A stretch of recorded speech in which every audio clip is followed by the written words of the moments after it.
বলেন রসুলকে মোহব্বত করব আমার যেভাবে মনে চায় সেভাবে, না রসুলের সুন্নতকে মোহব্বত করার মাধ্যমে? রসুলের সুন্নতকে মোহব্বত করার মাধ্যমে। এই রসুলের সুন্নত কথাটাও এইভাবে বললেই বোঝা যাবে এমন ব্যাপার নয়, অনেক লম্বা ব্যাখ্যা বিশ্লেষণ আছে। রসুলের সুন্নত কারে কয় এই ব্যাপারে আমি সংক্ষেপে শুধু আজকে এতটুকু আপনাদের বলতে চাই। রসুলের তিনটা জিনিসের নাম রসুলের সুন্নত। এক নম্বর, রসুলের হাদিসের নাম রসুলের সুন্নত। রসুলের হাদিসকে রসুলের সুন্নত বলে। দুই নম্বর, রসুলের যে আমল উম্মতের জন্য অনুসরণযোগ্য এবং যার গুরুত্ব ফরজ ওয়াজিবের চেয়ে কম এবং নফল মুস্তাহাবের চেয়ে বেশি, রসুলের এমন আমলকেও রসুলের সুন্নত বলে। তিন নম্বর, রসুলের শিক্ষা দেওয়ার নিয়ম পদ্ধতিকেও রসুলের সুন্নত বলে। এটাকে আরবি ভাষায় নবীর তরিকা বলা হয়। কাজেই নবীর সুন্নত কথার তিনটা অর্থ আছে। নবীর সুন্নত কথার এক নম্বর অর্থ হইল নবীর হাদিস। নবীর সুন্নত কথার দুই নম্বর অর্থ হইল নবীর আমল। নবীর সুন্নত কথার তিন নম্বর অর্থ হইল নবীর তরিকা। নবীর হাদিস, নবীর আমল, নবীর তরিকা। এর মধ্যে যে হাদিসে রসুল বলছেন আমার সুন্নতকে মোহব্বত করলে আমাকে মোহব্বত করলো, এই হাদিসের অত্যন্ত গুরুত্বপূর্ণ সম্পর্ক হইল সুন্নত শব্দের তিন নম্বর অর্থের সাথে।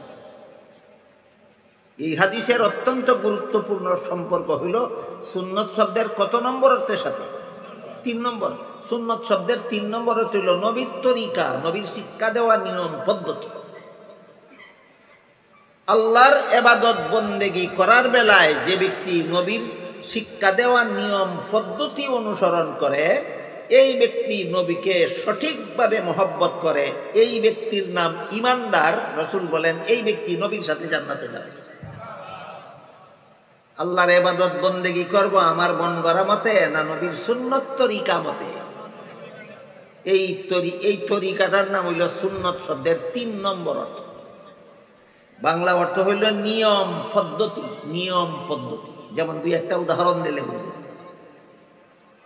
কতগুলি প্রশ্ন করেছিলেন, রাসূল জবাব দিয়েছিলেন। চলে যাওয়ার পরে রাসূল উপস্থিত সাহাবাদের জিজ্ঞাসা করেছিলেন, কোন লোকটা এসে আমার সাথে প্রশ্নোত্তর করে চলে গেল, তোমরা কি বুঝতে পেরেছ, চিনতে পেরেছ? সাহাবাগণ বললেন আমরা চিনতে পারি। তখন রসুল বললেন, হাদা জিবরিলু আতাকুম, ইনি জিবরিল ফেরেশতা এসেছিলেন, ইউআল্লিমুকুম দীনাকুম, আমাকে প্রশ্ন করবেন আর আমি জবাব দেব, এর ভিতর দিয়া তোমরা তোমাদের দ্বীন শিক্ষা করবে। এই যে শিক্ষার ব্যাপার, তোমরা তোমাদের জিবরিল প্রশ্ন করবে না আর আমি জবাব দেব, এর মাধ্যমে তোমরা তোমাদের দ্বীন শিখে নেবে। কাজেই এই জিবরিলের এই দিনের ঘটনায় রাসূলের সাথে জিবরিলের এই প্রশ্নের জবাবে রাসূল যা কিছু বলেছিলেন সবগুলির সমষ্টি হল আমাদের পরিপূর্ণ দ্বীন। দীর্ঘ 23 বছরে রাসূল করিম সাল্লাল্লাহু আলাইহি ওয়াসাল্লাম উম্মতকে যে দ্বীন শিক্ষা দিয়েছিলেন কাজে কর্মে, দুনিয়ার থেকে বিদায় হওয়ার মাত্র কয়েকদিন আগে সেই পরিপূর্ণ দ্বীন সংক্ষেপে বলে গিয়েছেন বাচনিকভাবে এই হাদিসে জিবরিলের ভিতরে। 23 বছরে যে দিন শিক্ষা দিলেন, বিদায়ের আগে সেই দিনের বিবরণ একটা হাদিসের ভিতরে উল্লেখ করে গেলেন। তাহলে এই হাদিসের ভিতরে কত দিনের শিক্ষার বিবরণ আছে? 23 বছর।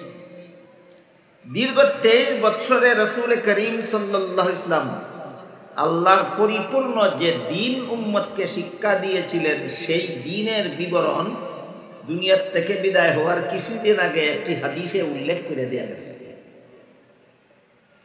এখানে যে সমস্ত প্রশ্ন জিবরিল রাসূলকে করেছিলেন, এর মধ্যে উল্লেখযোগ্য প্রশ্ন ছিল 3টা। বিশেষ ব্যাখ্যা সাপেক্ষে বিশেষ বিশ্লেষণের মাধ্যমে আলোচনার মতো ব্যাপার প্রশ্ন ছিল তিনটা। একটা প্রশ্ন জিবরিল ফেরেশতা রাসূলকে করেছিলেন, মাল ঈমান, এর অর্থ হলো ঈমান কাকে বলে। জবাবে রাসূল করিম সাল্লাল্লাহু আলাইহি ওয়াসাল্লাম বলে দিয়েছিলেন, 6টা কথা বিশ্বাস করার নাম ঈমান। এগুলি হলো আমাদের শিখার মতো বিষয়। আমরা তো সবাই দাবি করি আমি ঈমানদার, আমার ঈমান আছে, অবশ্যই দাবি করতে হবে। কিন্তু ঈমান কাকে বলে, আমি কেমনে বুঝলাম আমার ঈমান আছে কি নাই? এটা জানতে হইলে জিবরিলের এই প্রশ্ন এবং রাসূলের এই জবাব আমাদের জানা থাকতে হবে। জিবরিল জিজ্ঞেস করলেন, মাল ঈমান, ঈমান কাকে বলে? জবাবে রাসূল করিম সাল্লাল্লাহু আলাইহি ওয়াসাল্লাম বলেন, 6টা কথা বিশ্বাস করার নাম ঈমান। 6 কথার প্রথম কথা হলো আল্লাহ বিশ্বাস করা। দ্বিতীয় কথা হলো ফেরেশতা বিশ্বাস করা। তৃতীয় কথা হলো আসমানি কিতাব তথা কুরআন বিশ্বাস করা। চতুর্থ কথা হলো নবী রাসূল বিশ্বাস করা। 5 নম্বর কথা হলো তকদীর বা ভাগ্য তালিকা বিশ্বাস করা। 6 নম্বর কথা হলো আখিরাতের চিরস্থায়ী জীবন বিশ্বাস করা। কটা হইল? 6টা। আল্লাহ বিশ্বাস, ফেরেশতা বিশ্বাস, কুরআন বিশ্বাস, নবী রাসূল বিশ্বাস, তকদীর বিশ্বাস, আখিরাত বিশ্বাস। এই 6 কথা বিশ্বাস করার নাম যে ঈমান, এটা জানা সারা দুনিয়ার সমস্ত মুসলমানদের জন্য সকল ফরজের বড় ফরজ। 5 বেলা নামাজ যত বড় ফরজ, 6 কথা বিশ্বাস করার নাম ঈমান, এটা জানা 5 বেলার ফরজ নামাজের চেয়ে বড় ফরজ। রমজান মাসে রোজা রাখা ফরজ, 6 কথা বিশ্বাস করার নাম ঈমান, এটা জানা তার চেয়েও বড় ফরজ। ধনীদের জন্য যাকাত দেওয়া ফরজ, সামর্থ্যবানদের জন্য হজ করা ফরজ। এর চেয়েও বড় ফরজ হইল এই কথা জানা যে আমার নবী বলেছেন এই 6 কথা বিশ্বাস করার নাম ঈমান, এটা জানা সকল ফরজের বড় ফরজ। আমার কথা বুঝে থাকলে বলতে পারবেন, সকল ফরজের বড় ফরজ কি?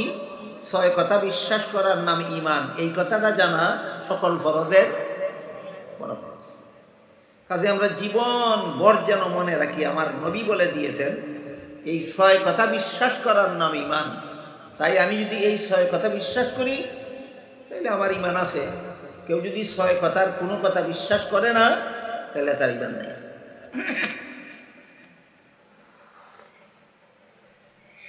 এই 6 কথার 4 নম্বর কথা হইল নবী রাসূল বিশ্বাস করা। 6 কথার 4 নম্বর কথা হইল নবী রাসূল বিশ্বাস করা। এই নবী রাসূল বিশ্বাস করা সম্পর্কে যথেষ্ট পরিমাণ ভুল বুঝাবুঝি এবং কুসংস্কার এবং ভ্রান্ত মতবাদ বর্তমান মুসলমান সমাজে বিরাজ করে। এক একজনে এক এক রকম মন গড়া ব্যাখ্যা মতে নবী মানে, আর কয় আমি নবীরে মহব্বত করি। এই জন্য আমি বাকি আলোচনা আপনাদের সামনে তুলে ধরার আগে এই রকম ফেতনাবাজদের ফেতনার থেকে যেন মুসলমানেরা নিজেদের ঈমান হেফাজত করতে পারে, এই জন্য নবীরে মহব্বত করার ব্যাপারে একটা জরুরি কথা আপনাদের সামনে আগে তুলে ধরতে চাই। এক হাদিসে রাসূল করিম সাল্লাল্লাহু আলাইহি ওয়াসাল্লাম বলেন, লা ইউমিনু আহাদুকুম হাত্তা আকুনা আহাব্বা ইলাইহি মিন ওয়ালিদিহি ওয়া ওয়ালাদিহি ওয়ান নাসি আজমাইন। এর অর্থ হলো তোমাদের কেউ ততক্ষণ পর্যন্ত ঈমানদার হতে পারবে না যতক্ষণ পর্যন্ত আমি রাসূলকে নিজের পিতা, পুত্র এবং সমস্ত জগৎবাসীর চেয়ে বেশি মহব্বত করবে না।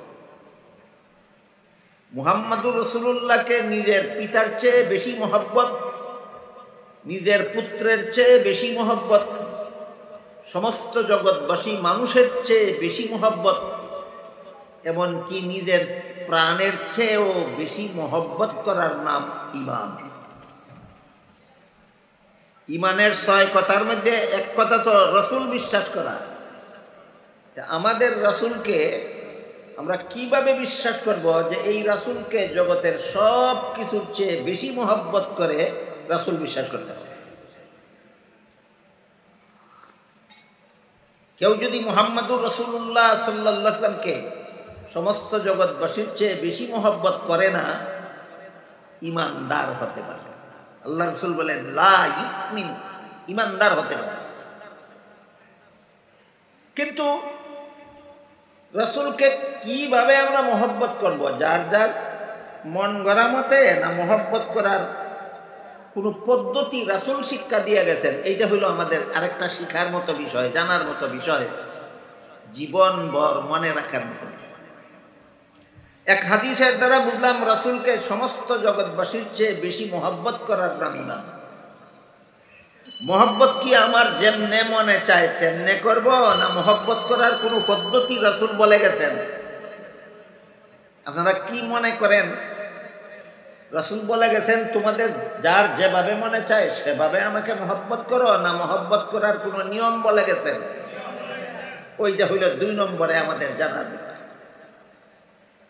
এক হাদিসে বলেছেন আমাকে সবচেয়ে বেশি মহব্বত করার নাম ঈমান। আর এক হাদিসে বলেছেন মান আহাব্বা সুন্নতি ফাকাদ আহাব্বানি ওয়া মান আহাব্বানি কানা মাই ফিল জান্নাহ। আমাকে মহব্বত করার একমাত্র ব্যবস্থা হলো আমার সুন্নতকে মহব্বত করা। আমাকে মহব্বত করার একমাত্র ব্যবস্থা আমার সুন্নতকে মহব্বত করা। রাসূল বলেন যে আমার সুন্নতকে মহব্বত করে সে আমাকে মহব্বত করে, আমার সাথে বেসতে যাবে। এখন বলেন কেউ যদি নবীর সুন্নতের ধার ধারে না আর বলে আমি আশিকে রাসূল, আমি রাসূলের মহব্বতকারী ব্যক্তি, সত্যই মহব্বত করে না মহব্বতের নামে দুঃখাবাজ? মহব্বতের নামে দুঃখাবাজ। রাসূল তোমাকে বলেননি তোমার যেমনে মানে চাই তেমনে মহব্বত করো। রাসূল বলেন আমার সুন্নতকে যদি মহব্বত করো এটাই আমাকে মহব্বত করা হবে।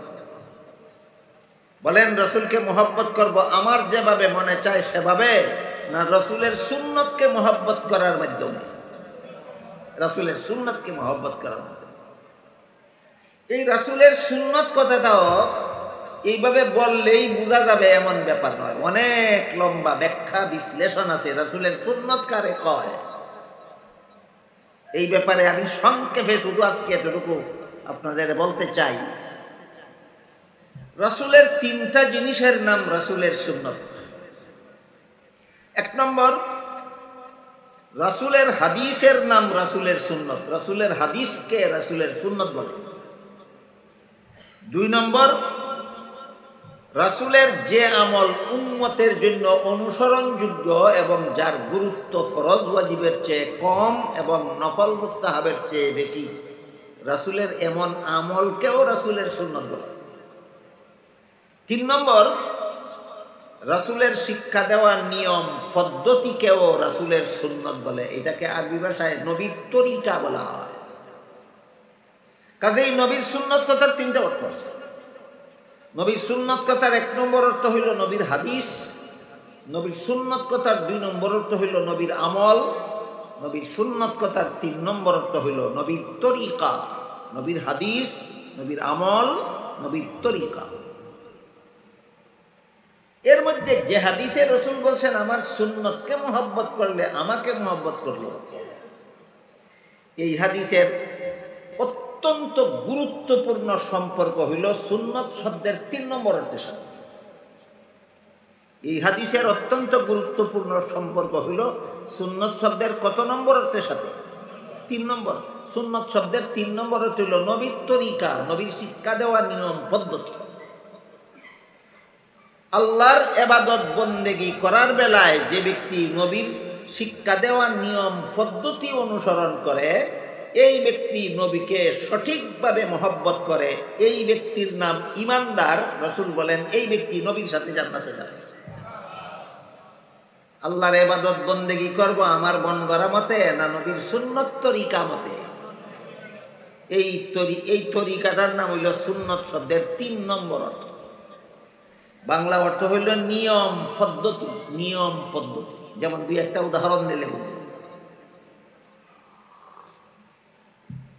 দৈনিক ৫ বেলা নামাজ পড়া আল্লাহর ফরজ, একটা ইবাদত। সকল ফরজ, যত আমলের মধ্যে যত ফরজ আছে এর মধ্যে সবচেয়ে বড় ফরজ হইল নামাজ। তো দৈনিক ৫ বেলা নামাজ পড়া আল্লাহর ইবাদত। ৫ বেলার নামাজ, ফরজ নামাজটা জামাতের সাথে পড়া পুরুষের জন্য, জামাতের সাথে পড়া নবীর সুন্নাত। জামাত প্রতিষ্ঠা করার জন্য আযান দেওয়া, ইকামত দেওয়া, এটাও নবীর সুন্নাত। ৫ বেলার নামাজ জামাতে পড়াও নবীর সুন্নাত, আযান দেওয়াও নবীর সুন্নাত, ইকামত দেওয়াও নবীর সুন্নাত।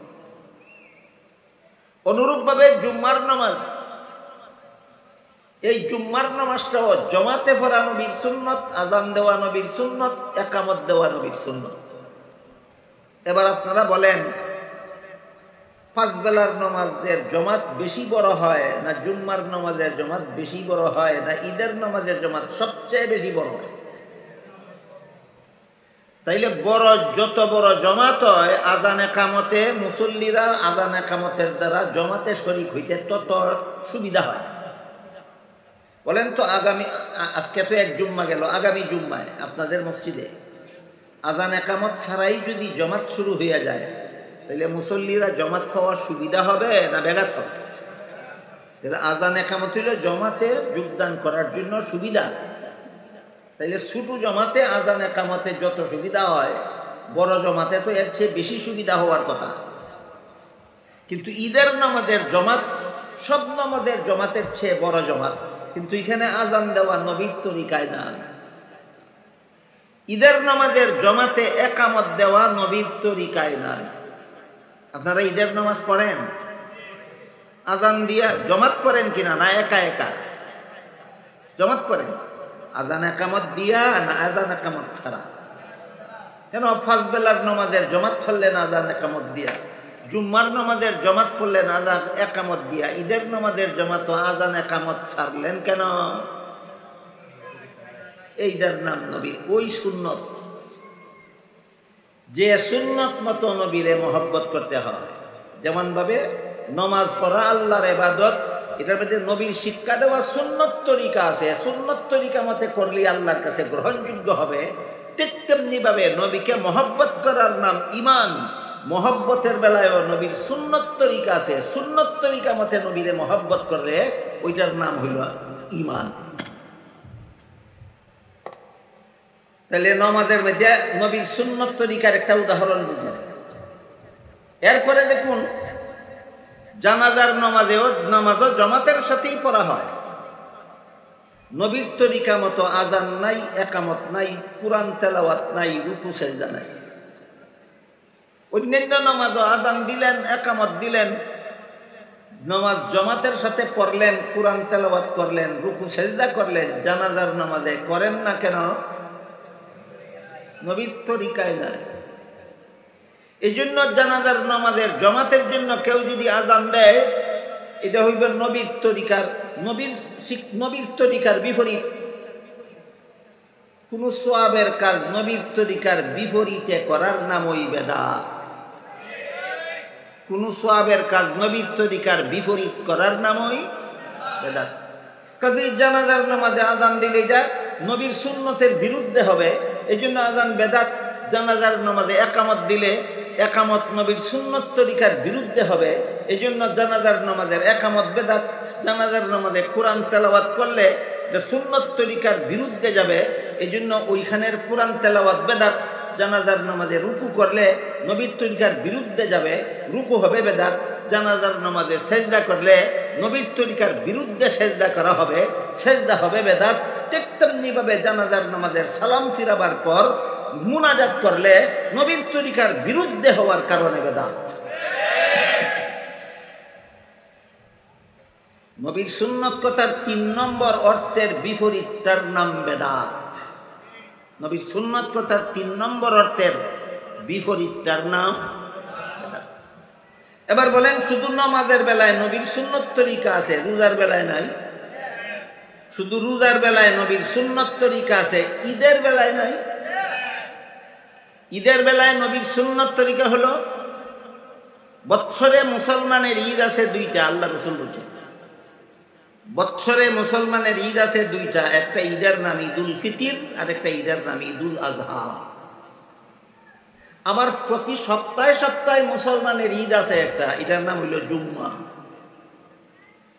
জুম্মাও মুসলমানের ঈদ, ঈদুল ফিতরও মুসলমানের ঈদ, ঈদুল আজহাও মুসলমানের ঈদ।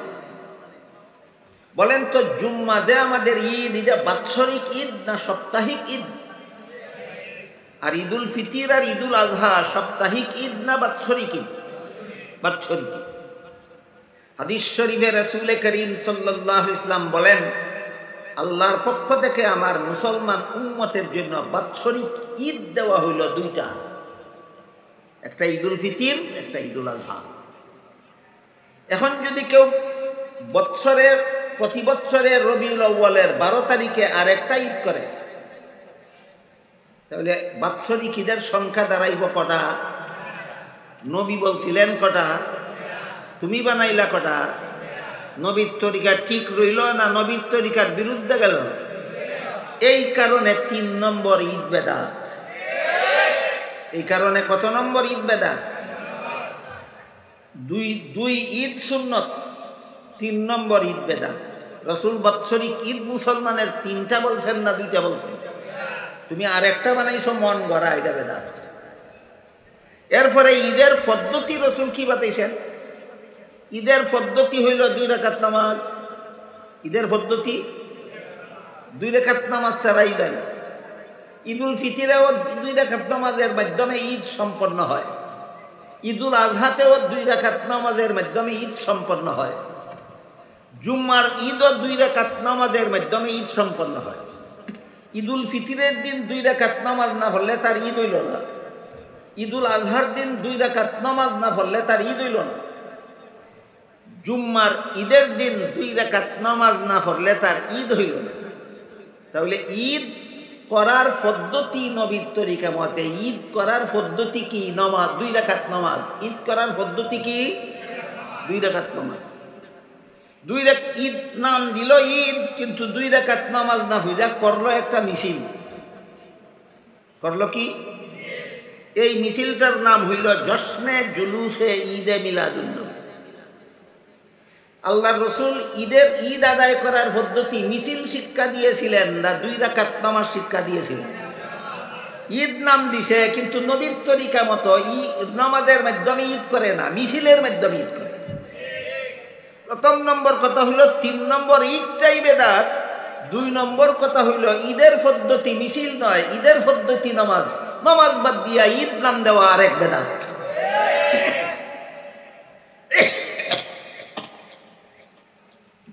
এখন কয় যদি কেউ প্রশ্ন করে, তুমি এই 3 নম্বর একটা ঈদ করো, মিছিল কইরা যে একটা ঈদ করো, এই 3 নম্বর ঈদ, এটার দলিল কি? দলিল তো কোরআন হাদিসে খুঁজা ভাই না। এই কারণে কয় দলিলের সাথে সম্পর্ক না, এটা মহব্বতের সাথে সম্পর্ক। নবীর তোমার কোনো আমলের সম্পর্ক দলিলের সাথে না, মহব্বতের সাথে। তোমার ইমান আমলের সম্পর্ক যদি দলিলের সাথে না হইয়া মহব্বতের সাথে হয়, তাইলে তুমি আবু তালিবের মতো বেঈমান। কার মতো বেঈমান? আবু তালিবও কিন্তু দলিল ছাড়া মহব্বত করছেন। নবীরে মহব্বত করার দলিল হইল নবীর সুন্নত। যে নবীর সুন্নত মতো আমল করে, এই সুন্নতটা হইল তার দলিল নবীরে মহব্বত করা। সুন্নত নাই, নবীর তরিকা নাই, নবীর শিক্ষা দেওয়া পদ্ধতি নয়, শুধু নবীর মহব্বত আছে। সুন্নত নাই, মহব্বত আছে। এই মহব্বত মুমিন মুসলমানের নয়, এমন মহব্বত হইল আবু তালিবের মতো বেঈমানের। ঠিক ঠিক কইলে হতো না, ঘটনা কাহিনীটা বোঝানো লাগতো তো, কাহিনীটা বোঝানো লাগতো। কাহিনীটা আমি বুঝাই, বুঝা সাল লেভারে ঠিক হইলে ঠিক কইবেন, আর বেঠিক হইলে বেঠিক কইবেন। আমার একজন অত্যন্ত মানে মুরব্বী উস্তাদ ছিলেন। তিনি বলতেন, বেশি ঠিক ঠিক কইলে তিনি বলতেন যে সব কথা ঠিক না বে ঠিক, তোমরাও যদি জানো তাহলে আমার দাওয়াত করে আনসার লেগে। এখানে আমি আগে ঠিক না বে ঠিক জিজ্ঞাসা করতে চাই না, আমি আগে জিজ্ঞাসা করতে চাই বুঝলেন কি না দেখেন। আবু তালিব নবীর আপন চাচা, এক সময় তিনি নবীর অভিভাবক ছিলেন।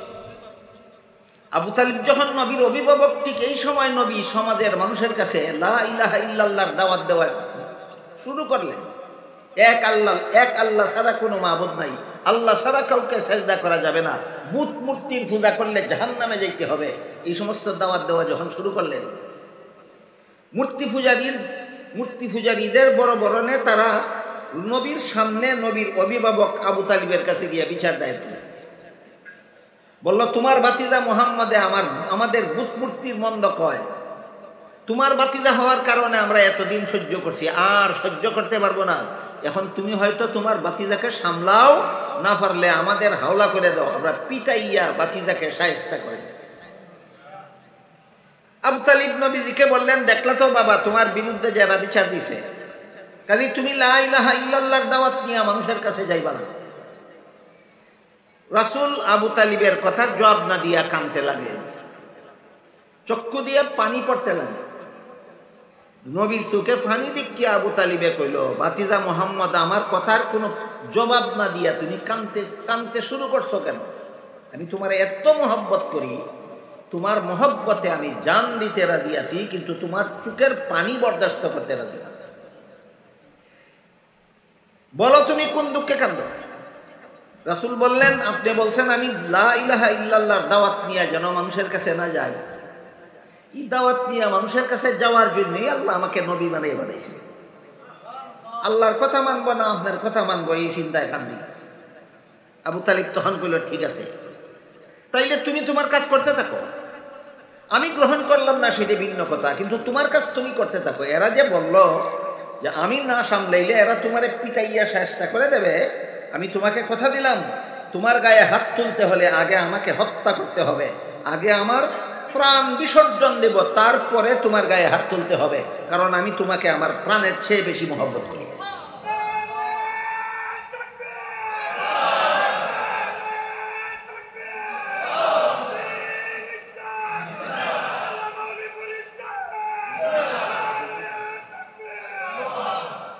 নবীর সুন্নত কথার 3 নম্বর অর্থ নবীর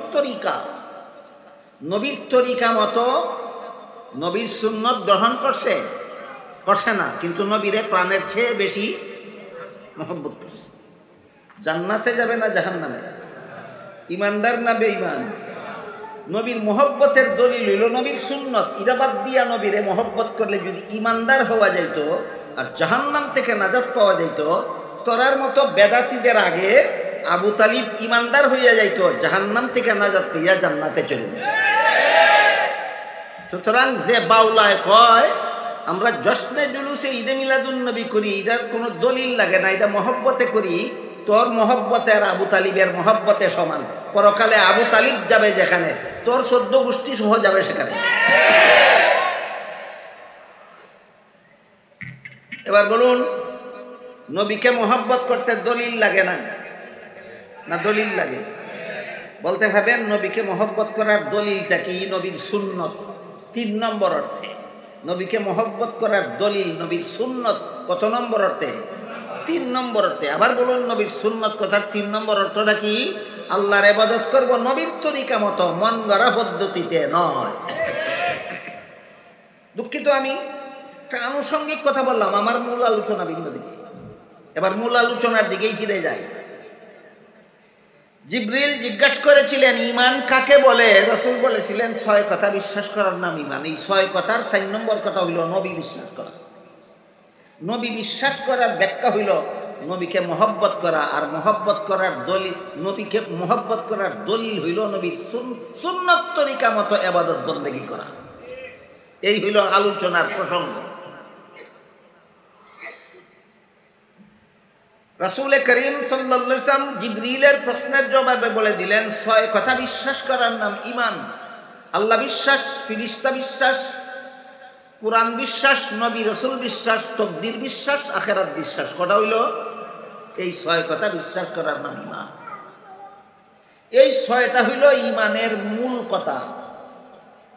কুরআন হাদিসে এই 6টা মূল কথার সাথে আরো অনেকগুলি আনুষঙ্গিক কথা আছে। এই 6 মূল কথার সাথে আরো যত আনুষঙ্গিক কথা আছে সবগুলিকে সবিস্তারে দলিল প্রমাণ সহ উম্মতের শীর্ষস্থানীয় আলেমগণ একটা শাস্ত্রে বিন্যস্ত করেছেন, একটা ফন্নে মুদাব্বান করেছেন। এই শাস্ত্র বা ফন্নটাকে পরিভাষাগতভাবে ইলমে আকাইদ বলা হয়। সারমর্ম দাঁড়ালো, জিবরিলের এই প্রশ্নের জবাবে রাসূল তার উম্মতকে ইলমে আকাইদ শিক্ষা দিলেন। জিবরিলের ঈমান কাকে বলে এই প্রশ্নের জবাবে রাসূল তার উম্মতকে ইলমে আকাইদ শিক্ষা দিলেন। ইলমে আকাইদের শর্ট ডেফিনেশন, সংক্ষিপ্ত সংজ্ঞা হলো আল্লাহর যে সমস্ত বিধিবিধান শুধুমাত্র অন্তরে বিশ্বাস করতে হয়, কাজে কর্মে পালন করার কিছু নাই, এইসব বিধান জানার নাম ইলমে আকাইদ। এই যে আমাদের সকলের জীবন ভর মনে রাখা দরকার, আল্লাহর এমন কিছু বিধান আছে যা শুধু অন্তরে বিশ্বাস করতে হয়, কাজে কর্মে পরিণত করার কিছু নাই। এই বিধানগুলি জানার নাম ইলমে আকাইদ। যেমন আমি আল্লাহ বিশ্বাস করি।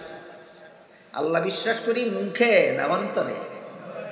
আমি আল্লাহকে একক বিশ্বাস করি মুখে না অন্তরে?